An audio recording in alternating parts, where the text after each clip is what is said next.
लिए। लेकिन अभी नरेश मीणा पुलिस की पकड़ से दूर है और पुलिस बल बुलाया गया है। कहा जा रहा है कि पुलिस ने घेराबंदी कर रखी है और नरेश मीणा को जल्द ही गिरफ्तार कर लिया जाएगा, क्योंकि काफी नुकसान हुआ, जनहानि हुई है और जाहिर है कई गाड़ियों को आग के हवाले कर दिया गया, आगजनी हो गई, आंसू गैस के गोले दागे गए, पत्थरबाजी हुई, लाठी चार्ज हुआ और हवाई फायरिंग तक कर दी गई। काफी नुकसान हुआ। इस थप्पड़ कांड ने और भी ज्यादा बवाल खड़ा कर दिया है, सियासत को और गरमा दिया है, क्योंकि अब ये मामला यही शांत नहीं होने वाला, ये मामला और भी आगे बढ़ने वाला है। बड़ी जानकारी दे रहे सूत्रों के हवाले से कि पुलिस ने नरेश मीणा को हिरासत में लेने के लिए घेराबंदी कर दी है और ये लाइव तस्वीरें हम आपको दिखा रहे हैं, ये आप देख सकते हैं और सच में धड़क आपको ये एक्सक्लूसिव तस्वीर है, सबसे पहले आप तक पहुंचा रहा है। पत्थरबाजी की गई थी, देखिए आप पत्थरबाजी करते हुए ये प्रदर्शनकारी आपको नजर आ रहे होंगे, किस तरीके से उपद्रवियों ने पत्थरबाजी की और उसके बाद पुलिस ने जवाब में हवाई फायरिंग भी की है और वहीं फिर ग्रामीणों ने और ज्यादा आक्रोश दिखाते हुए आगजनी कर दी, कई गाड़ियों को आग के हवाले कर दिया गया। अब एक और जानकारी मिल रही है कि अब पुलिस बल बुलाया गया है अधिक मात्रा में, ताकि नरेश मीणा को हिरासत में लिया जा सके, उन्हें डिटेन किया जा सके। घेराबंदी की गई है, बड़ा अपडेट आपको दे रहे हैं कि नरेश मीणा की घेराबंदी की गई है उनको हिरासत में लेने के लिए, क्योंकि थप्पड़कांड और भी ज्यादा बढ़ गया है और जिस तरीके से ऑन ड्यूटी चुनाव के बीच में नरेश मीणा ने एसडीएम को थप्पड़ मार दिया और यह मामला और गर्मा गया, एक प्रेशर भी बना, क्योंकि आरएस एसोसिएशन ने ऐलान कर दिया कि अगर गिरफ्तारी नहीं हुई आज रात तक तो हम कल प्रदर्शन करेंगे, कार्य का बहिष्कार करेंगे, पेन डाउन हड़ताल पर जाएंगे और इसके बाद आखिरकार पुलिस को यह कदम आगे उठाना पड़ा और पुलिस मौके पर मौजूद है। प्रदर्शन किया जा रहा है, भारी संख्या में जो ग्रामीण हैं प्रदर्शन कर रहे हैं, लेकिन भारी संख्या में पुलिस बल तैनात कर दिया गया है, अधिक मात्रा में पुलिस बल और बुलाया गया है, पुलिस का जाब्ता बुलाया गया है। ये दो तस्वीरें दिखा रही, एक तरफ तस्वीर है पत्थरबाजी की तो वहीं पर आगजनी की घटना भी घटी और देखिए किस तरीके से पुलिस की गाड़ी को आके हवाले कर दिया गया, काफी यहाँ पर नुकसान किया गया। अभी तस्वीर आप दो तस्वीर देख सकते हैं, क्योंकि पल पल की अपडेट और पल पल की तस्वीर सच बेधड़क आप तक पहुंचा रहा है। ओवर टू यू अभिषेक। देखिए, प्रशासन जो है टोंक का, जो जिला प्रशासन जिसमें जिला कलेक्टर सौम्या झा और जो पुलिस है जिसके कप्तान विकास सांगवान, तो इन दोनों से अब जवाब देते नहीं बन पड़ रहा है।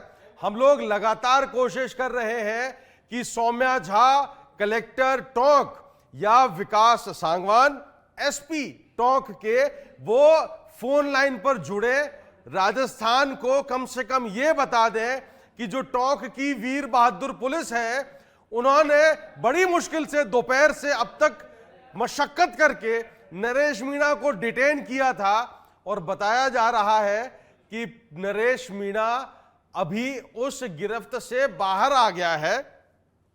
बताया यह भी जा रहा है कि नरेश मीणा पुलिस के हाथ से फिसल गया है। जो वीर बहादुर पुलिस है जिन्होंने बड़ी मुश्किल से ये इतना पूरा राजस्थान जो शर्मसार हुआ, जिस तरीके की आगजनी हुई, पथराव हुआ, कई पुलिसकर्मी घायल हुए, उसके बाद बड़ी मुशक्कत से नरेश मीणा को पकड़ा था और अब नरेश मीणा एक बार फिर पुलिस की गिरफ्त से बाहर है। तो ये एक बड़ी हास्यास्पद स्थिति बन गई है पुलिस के लिए कि नरेश मीणा को अब ढूंढे कहां से।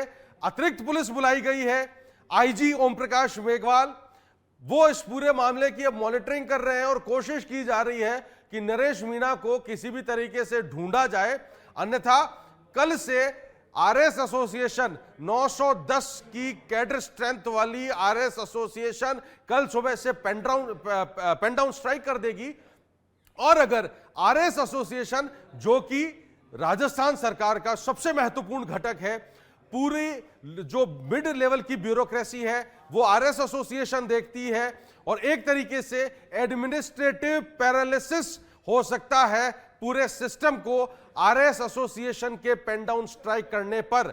लेकिन अब जो स्थिति बन गई है आरएस एसोसिएशन के एक बड़े भारी दबाव के बाद में नरेश मीणा को डिटेन किया गया था और अब नरेश मीणा बताया जा रहा है कि विकास सांगवान कप्तान टोंक पुलिस की गिरफ्त से बाहर है।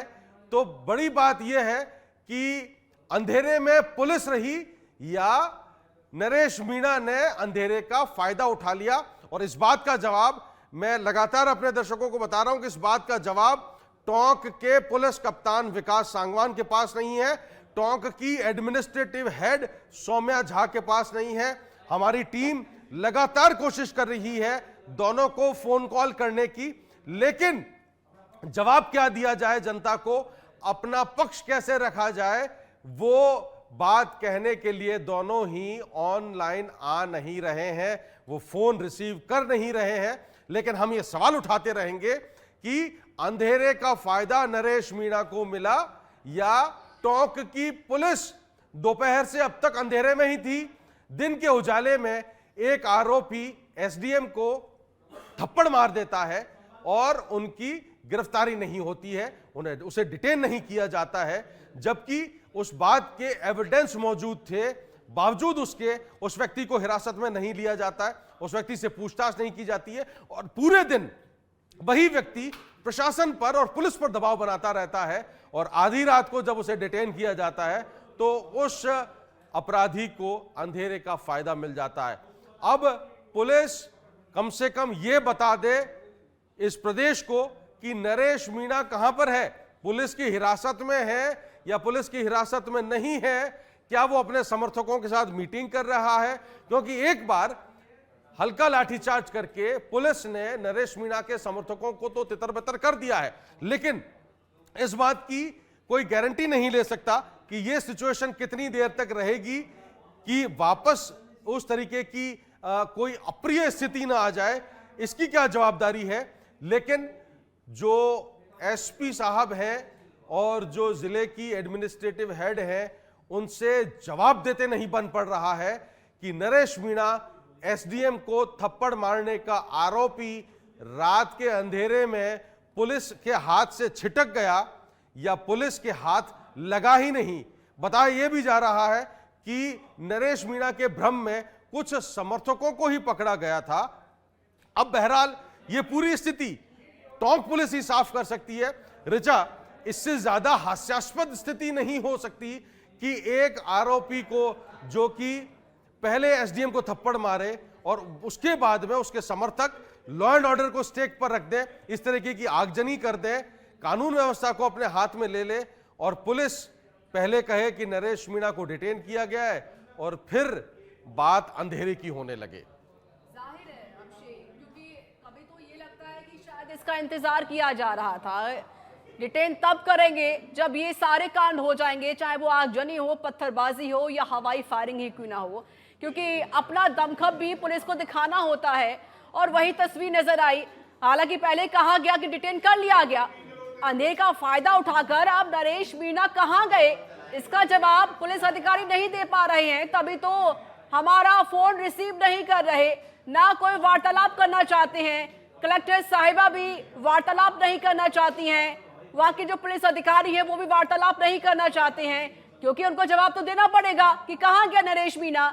अगर गिरफ्तारी करनी ही थी, डिटेन करना ही है, तो ये कब सब पहले क्यों नहीं किया। जब थप्पड़ कांड किया, जब एसडीएम को थप्पड़ मारा, तो गिरफ्तारी तब कर लेनी चाहिए थी। आधी रात पर पुलिस अमला वहां पर पहुंचता है, जो प्रदर्शनकारी है प्रदर्शन करते हैं, और उसके बाद इनको याद आता है कि भाई डिटेन कर लेना चाहिए। लेकिन नरेश मीणा अभी भी पुलिस की गिरफ्त से काफी दूर है, अभी उसे गिरफ्तार नहीं किया गया, ना ही डिटेन किया गया। यानी कि अंधेरे का फायदा उठाकर नरेश मीणा लापता हो गया। अब पुलिस के अधिकारी है वो जवाब नहीं दे पा रहे हैं, तो क्या पुलिस के अधिकारी इसका इंतजार कर रहे थे। सीधे रुख करते सहयोगी का भूपेंद्र मेरे साथ जुड़ चुके हैं। भूपेंद्र, अभी क्या अपडेट मिल पा रहा है, नरेश मीणा को डिटेन नहीं किया गया, क्या जानकारी दीजिए, क्या अपडेट है अभी। चलिए संपर्क टूट गया, फिर से जुड़ने की कोशिश करेंगे। इस वक्त की बड़ी जानकारी, बड़ा अपडेट आपको दे रहे हैं कि नरेश मीणा अभी पुलिस की पकड़ से काफी दूर है, अभी उसे गिरफ्तार नहीं किया गया, ना ही डिटेन किया गया है। बड़ी जानकारी, आगजनी हो गई, कई गाड़ियों को आग के हवाले कर दिया गया, फिर लाठीचार्ज हुआ, पत्थरबाजी हुई, हवाई फायरिंग हुई, काफी नुकसान हुआ। पुलिस का अमला मौके पर पहुंचा और भारी संख्या में पुलिस बल पहुंचा हुआ। एक तस्वीर आप देखिए, कई समर्थक हैं जिनके ऊपर लाठीचार्ज किया गया। ये एक्सक्लूसिव तस्वीरें सच में धड़क आप तक पहुंचा रहा है। ये देखिए आप तस्वीरों में कहा जा रहा है कि कुछ लोगों को डिटेन तो किया गया, लेकिन नरेश मीणा अभी पुलिस की गिरफ्त से काफी दूर है। अभी नरेश मीणा को डिटेन नहीं किया गया है। लेकिन बड़ा सवाल यह है, अगर इतना पुलिस बल मौके पर मौजूद है तो नरेश मीणा चला कहां गया? क्यों उसे गिरफ्तार नहीं किया गया? गिरफ्तार करना चाहिए था। और तब जब एसडीएम को थप्पड़ मारा था, जब एसडीएम के साथ बदसलूकी की गई थी, तब यह गिरफ्तारी क्यों नहीं हो पाई? तब डिटेन क्यों नहीं किया गया? और अब जाकर पुलिस का अमला जागा है। सहयोगी भूपेंद्र मेरे साथ जुड़ गए हैं। भूपेंद्र, अभी क्या अपडेट मिल पा रहा है? कहां है नरेश मीणा? हेलो भूपेंद्र, अपडेट दीजिए, क्या अपडेट मिल बड़ी पा रहा है? अपडेट ये है कि जो पुलिसकर्मी घायल थे उनको अब टोंक ले जाया गया है। कम से कम 7 से 8-10 पुलिसकर्मी घायल थे, उनको टोंक ले जाया गया है। और जो प्रदर्शनकारियों को गिरफ्तार किया गया था उनको भी यहाँ से शिफ्टिंग कर गाड़ियों में बिठाकर टोंक ले जाया गया है। सच बेधड़क के पास एक एक्सक्लूसिव वीडियो आया है जिसमें जो समर्थक हैं और पुलिस के बीच जो झड़प हुई थी, उसको जबरदस्त झड़प थी, वो एक सच बेधड़क के बाद एक्सक्लूसिव दिखा रहे हैं हम। और अभी ये सूचना मिली है कि नरेश मीणा पुलिस की गिरफ्त से बाहर है। ना पुलिस को नरेश मीणा ने पुलिस ने नरेश मीणा को गिरफ्तार नहीं किया है, अभी तक भी पुलिस की गिरफ्त से बाहर है। जी भूपेंद्र, पहले बात यह आई थी कि नरेश मीणा को हिरासत में लिया गया है, कई समर्थकों को भी हिरासत में लिया गया था, तो क्या वो अंधेरे का फायदा उठाकर फरार हुआ या पुलिस की कोई बड़ी गलती रही है? चूक कहां पर हुई? जी अभी तक इस मामले की जानकारी नहीं मिल पाई है, लेकिन ये अपडेट मिला है कि नरेश मीणा पुलिस की गिरफ्त में नहीं है, जबकि समर्थकों को जिनको गिरफ्तार किया था 10 से 15 समर्थकों को, उनको अब यहाँ से गाड़ियों में भर के टोंक ले जाया जा रहा है। पुलिस की हलचल लगातार बढ़ी है। एसडीएफ टीम है जो वो लगातार जो प्रदर्शनकारी जहां पर जमे हुए थे वहां पर गई है। अब किस तरह की घटना थी और जो एक वीडियो हमारे पास आया है जिसमें पुलिस और जो प्रदर्शनकारी थे उनमें झड़प हुई है, जो साफ सच बेधड़क सबसे पहले और सबसे पूरे राजस्थान में सबसे पहले सच बेधड़क इस वीडियो को दिखा रहा है। जी बिल्कुल भूपेंद्र, आप ग्राउंड जीरो पर बने हुए हैं और सभी तस्वीरें एक्सक्लूसिवली सबसे पहले पहुंचा रहे हैं। बहुत आप कम से कम अपनी सुरक्षा का जरूर ख्याल रखिएगा। मैं एक चीज आपसे ये जानना चाह रहा हूं कि जो विकास सांगवान है कप्तान साहब, उनका क्या कहना है अभी फिलहाल नरेश मीणा के बारे में? जी अभी तक वो जो सुरक्षा व्यवस्था थी वो उसमें लगे हुए हैं, पुलिस को इंस्ट्रक्शन दे रहे हैं कि किस तरह की अब आगे की कार्रवाई होने वाली है। अभी कुछ गाड़ियों में जो समर्थक थे उनको भर के यहाँ से ले जाया गया है। साथ ही पुलिस की ओर से हलचल तेज हुई है।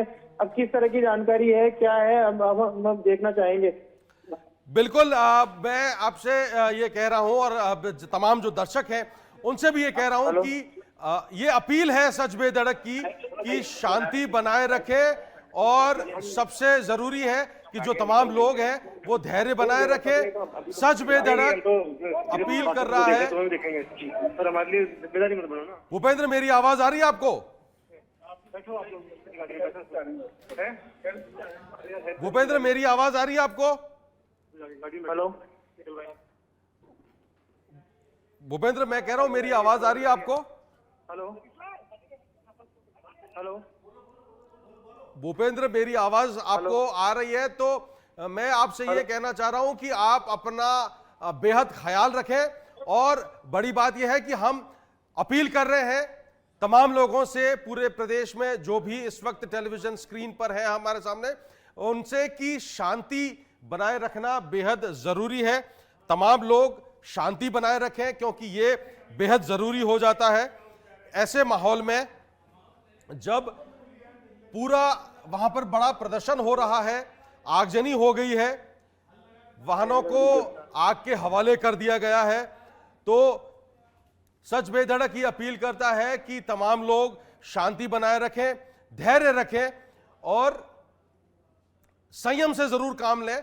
लेकिन बड़ा सवाल इस वक्त यही है कि नरेश मीणा कहां पर है, क्योंकि जिस तरीके से पुलिस की जो कार्यप्रणाली रही है इस पूरे मामले में, कम से कम वो पुलिस की कार्यशैली पर बड़े सवाल जरूर उठाती है। और यह सवाल है कि दोपहर को जब यह थप्पड़ कांड हुआ था उसके बाद से अब तक पुलिस क्या कर रही थी, और उसके बाद अब जब जिस तरीके से इस पूरे मामले को टैकल किया गया है, हालांकि राजस्थान पुलिस के जो बहादुर जवान हैं वो ग्राउंड जीरो पर लॉ एंड ऑर्डर मेंटेन करने के लिए मुस्तैद खड़े हैं।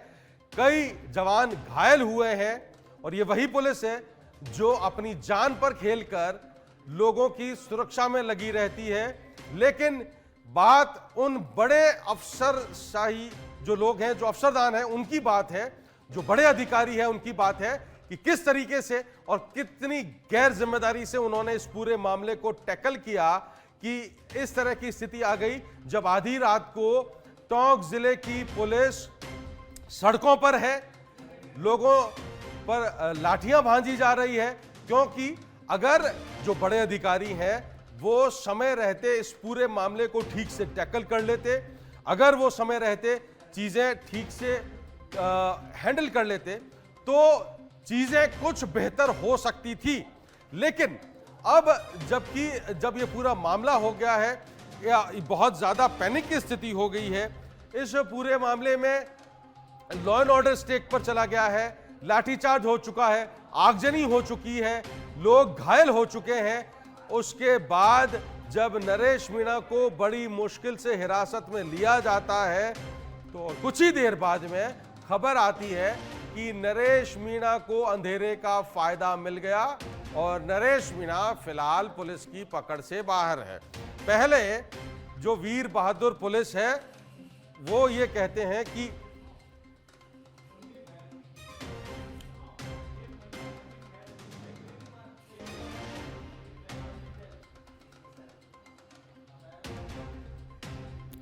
अभी बड़ी खबर यह आ रही है कि लोग हाईवे पर जमा हो गए हैं और हाईवे पर लोग जमा होकर विरोध जता रहे हैं। बताया जा रहा है कि कई ट्रैक्टर, कई तरीके के जो खेती किसानी के औजार होते हैं वो लेकर बड़ी संख्या में लोग हाईवे पर पहुंच गए हैं।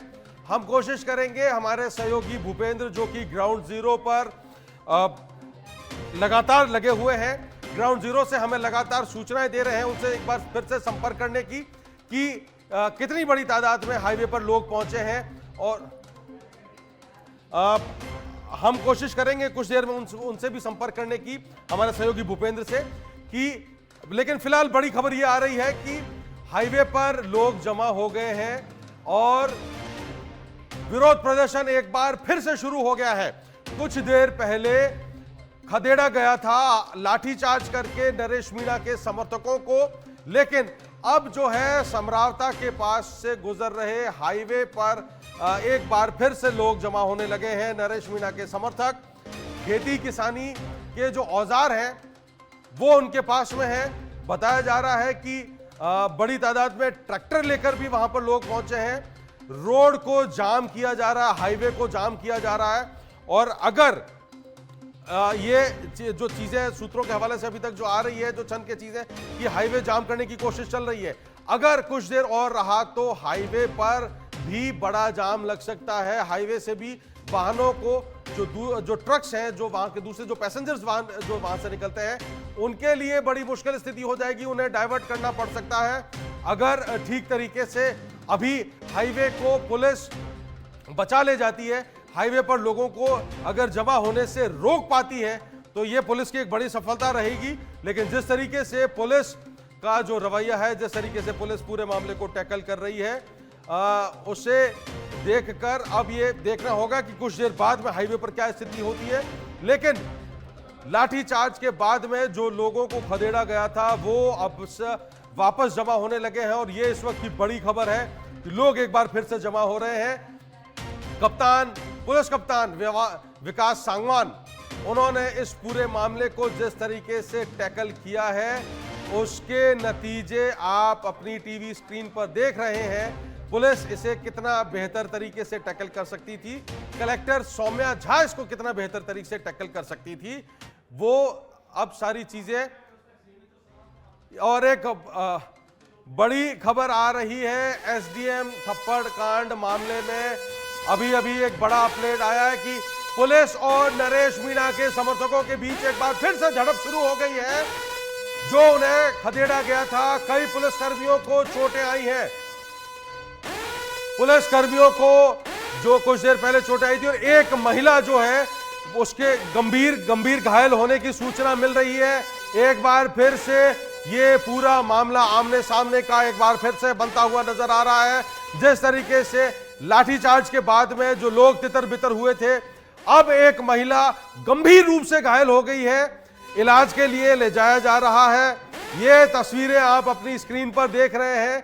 जब लोग वापस जमा होना शुरू हो गए हैं, पुलिस और नरेश मीणा के समर्थकों के बीच में एक बार फिर से लाठी बाटा जंग शुरू हो गई है। लोगों को फिर से चोटें आई हैं। पुलिस कोशिश कर रही है, लेकिन अब ये पूरा मामला पुलिस की पकड़ से, पुलिस की पहुंच से बाहर निकलता हुआ दिख रहा है, पुलिस के हाथ से फिसलता हुआ। सीएम भजनलाल शर्मा भी इस मामले में एक्टिव हो गए हैं। बड़ी खबर है इस वक्त की सीएमओ इस मामले में अपडेट हुआ है और खुद चीफ मिनिस्टर भजनलाल शर्मा ने डीजीपी से इस मामले की अपडेट ली है। भजनलाल शर्मा कोटा गए हुए थे लोकसभा स्पीकर ओम बिरला की पुत्री के शादी समारोह में, लेकिन जिस तरीके की वारदात हुई है, जिस तरीके की परिस्थितियां बनी है, उसके बाद में अब सीएमओ एक्टिव हो गया है और चीफ मिनिस्टर ने खुद ने जानकारी ली है, डीजीपी से इस पूरे मामले की अपडेट ली है, जरूरी निर्देश दिए हैं और इस पूरे मामले को जल्द से जल्द इस पूरे प्रकरण का निस्तारण करने के निर्देश दिए हैं। सच बेधड़क लगातार अपने दर्शकों से अपील कर रहा है, जो लोग वहां पर मौके पर हैं उनसे हम अपील कर रहे हैं कि हिंसा किसी भी बात का समाधान नहीं है। बातचीत से ही बड़े बड़े मामले सुलझते हैं। जो भी लोग वहां पर मौजूद हैं, हम उनसे अपील करते हैं कि वे हिंसा का सहारा ना लें, शांति बनाए रखें। यह प्रदेश के लिए जरूरी है, कानून व्यवस्था के लिए जरूरी है और राजस्थान की पहचान जिस बात के लिए है, जिस शांतिपूर्ण प्रदेश को लेकर होती है, उस बात के लिए जरूरी है कि अभी इस वक्त सबसे पहले शांति कायम की जाए और यही मंशा चीफ मिनिस्टर भजनलाल शर्मा की है, जो अभी अभी उन्होंने कुछ देर पहले डीजीपी यूआर साहू से इस पूरे मामले में अपडेट लिया है कि फिलहाल वहां पर मौके पर जो स्थिति है उसको उन्होंने सारी चीजों की जानकारी ली है और जरूरी निर्देश दिए हैं। पूरे मामले को जल्द से जल्द लॉ एंड ऑर्डर को वहां पर लाने, लॉ एंड ऑर्डर को, चीजों को ठीक करने और जो हंगामा चल रहा है, जो अव्यवस्थाएं चल रही है, जो लाठी भाटा जंग चल रही है, उस पूरे मामले को कंट्रोल करने के निर्देश चीफ मिनिस्टर भजनलाल शर्मा ने दिए हैं। अपने व्यस्त कार्यक्रम में से भी वो इस पूरे मामले को लेकर, क्योंकि अब ये पूरा मामला इतना बड़ा हो चुका है कि सीएमओ भी अब इस मामले में इन्वॉल्व है और विवेक श्रीवास्तव हमारे एसोसिएट एडिटर हमारे साथ फोन लाइन पर जुड़े हैं। विवेक, चीफ मिनिस्टर जब एक्टिव हो जाए, जब सीएमओ एक्टिव हो जाए, तो ये मान के चला जाए